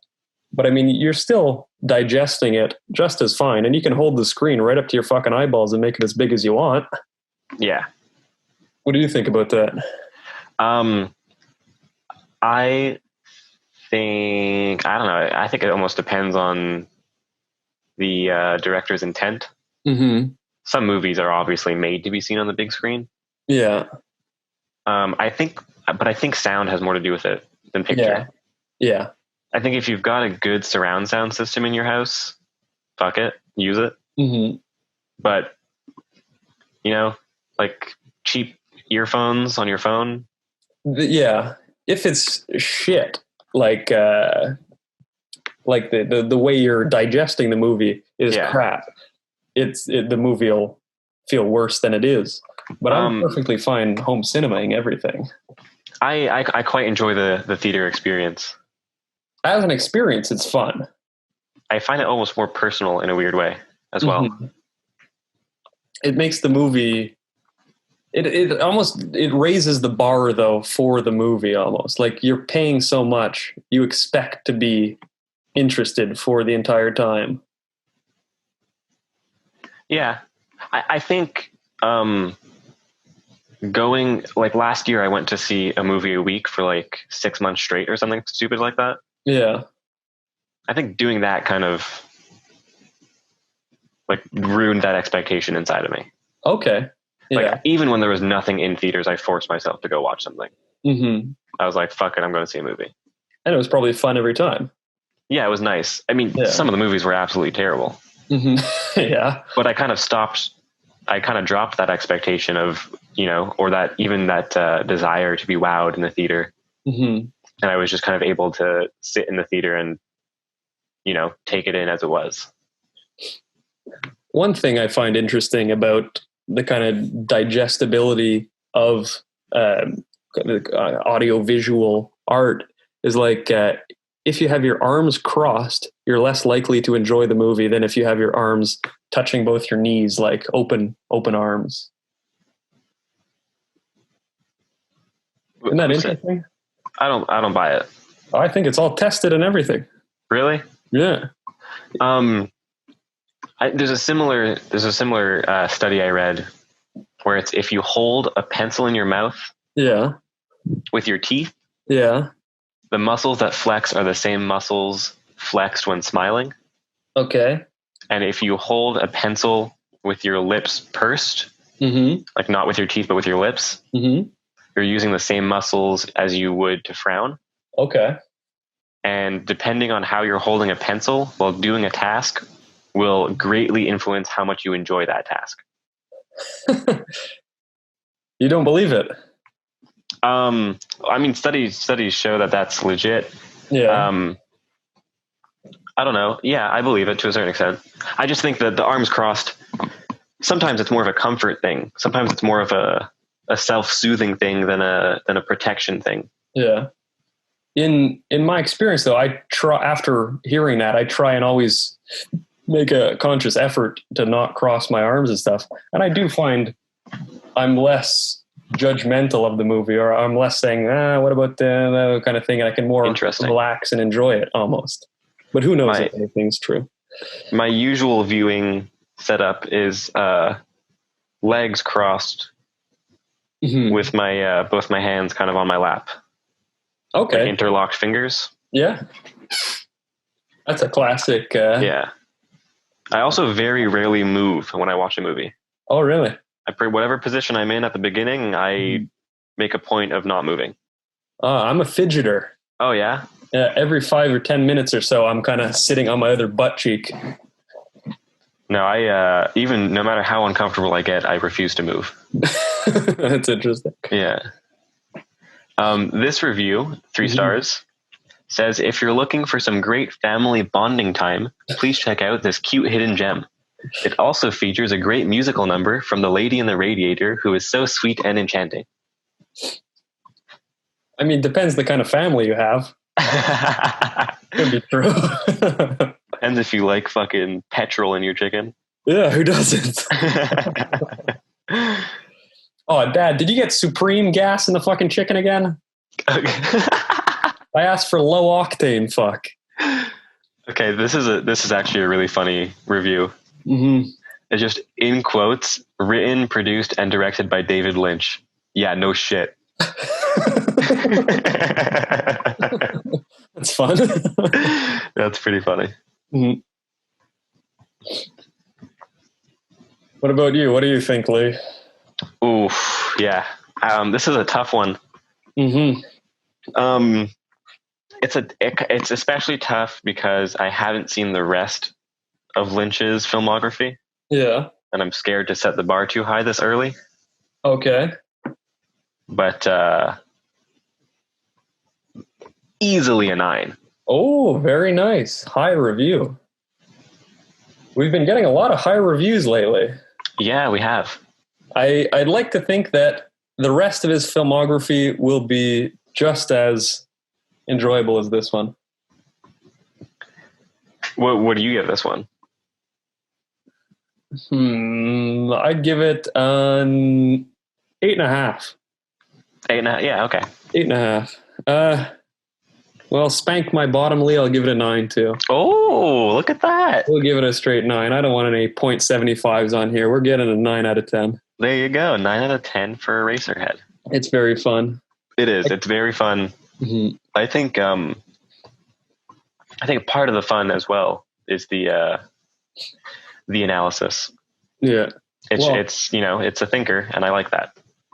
Once we start getting more pieces in the kind of Lynch puzzle, it's quite interesting to see how someone so kind of on the border of kind of normality and surrealism and art and normal, like big budget movie kind of thing, how he kind of skates through as an artistic kind of mind.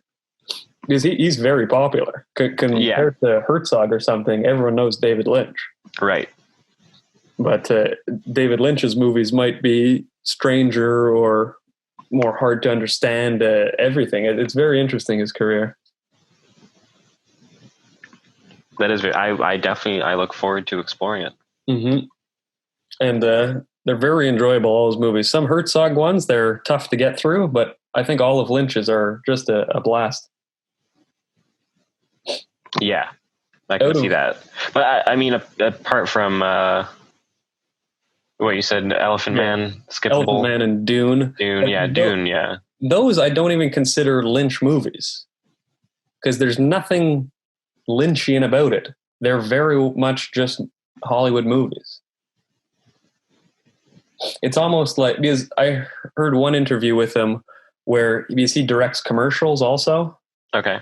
And this was like a panel, and someone in the audience said, "Oh, well, what do you think? Are you selling out doing commercials?"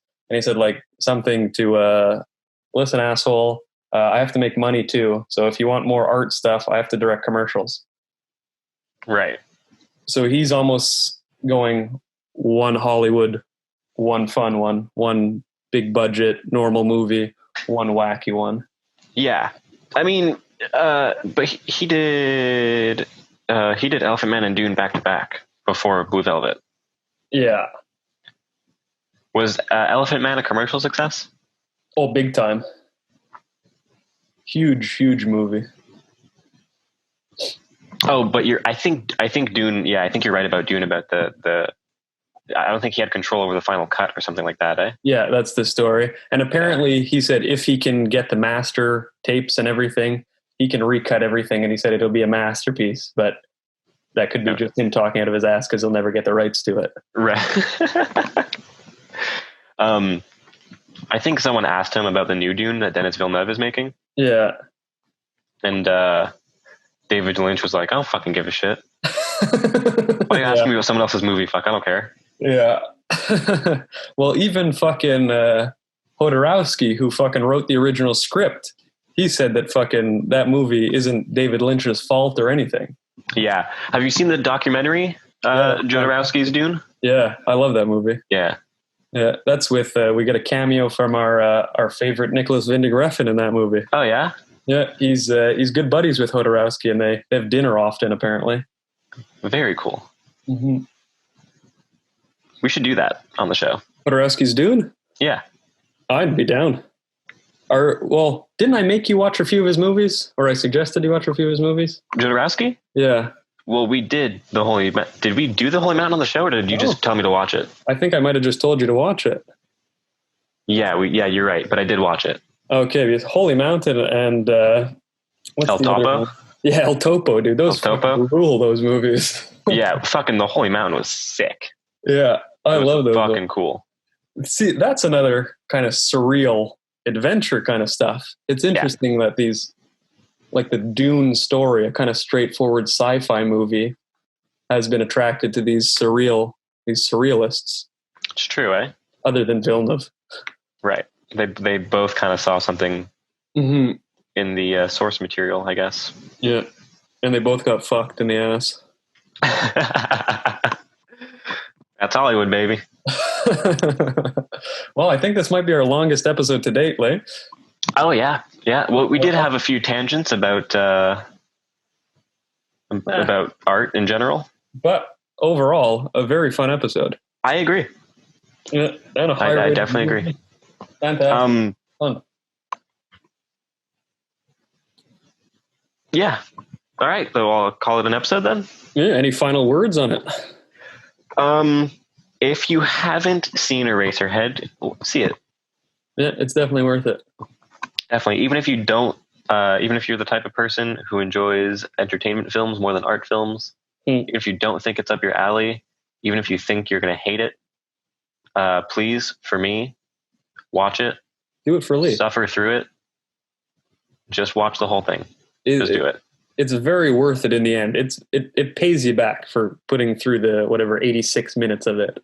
Yeah, it's really not that long either, eh? No. You can watch that before dinner if you want and have a great laugh over chicken with the family. It's a fun movie.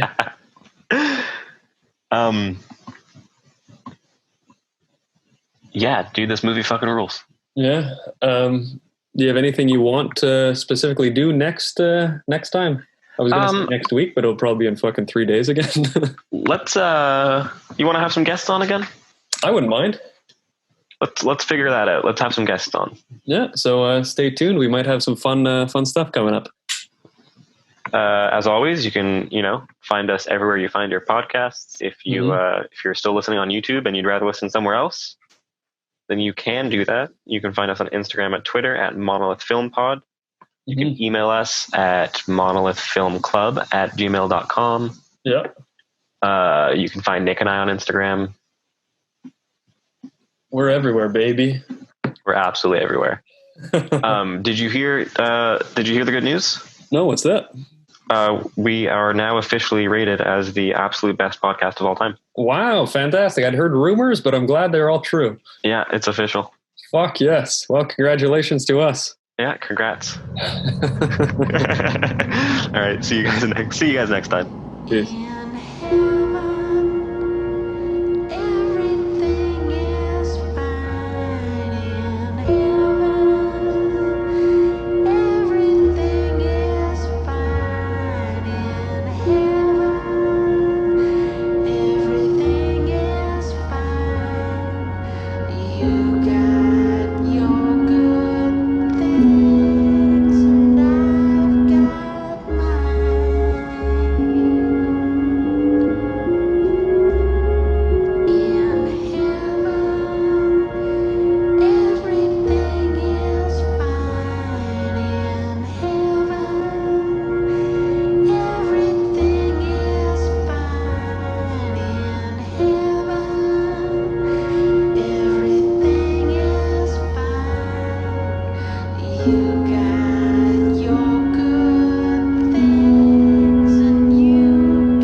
Yes.